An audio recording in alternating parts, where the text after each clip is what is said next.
Café emblématique de la place Boxtal, La Perle, c'est un QG pour plein d'habitantes et habitants du quartier. Un endroit où tout le monde est accueilli au même niveau, on va dire, tu vois.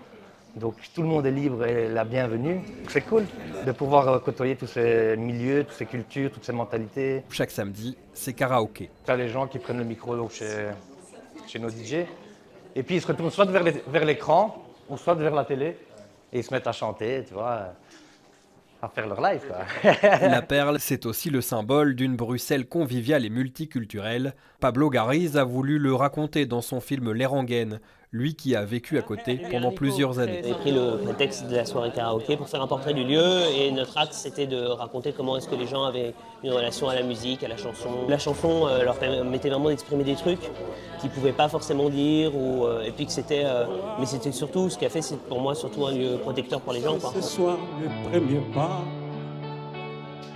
on s'ennuyait un peu mon cœur et moi. On revient. Alors les scènes musicales s'enchaînent et du documentaire, le film prend des allures de fiction. Des jeux de cinéma qui permettent de faire exister le café, de le rendre fabuleux.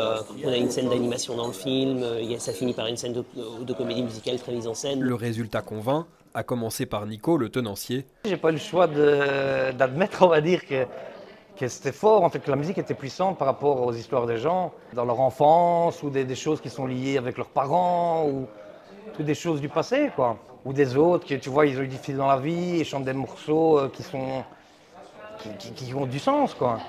Et donc c'est là que tu te rends compte, tu dis ouais, la musique c'est fort quand même, quoi, tu vois. Il convainc aussi à l'international.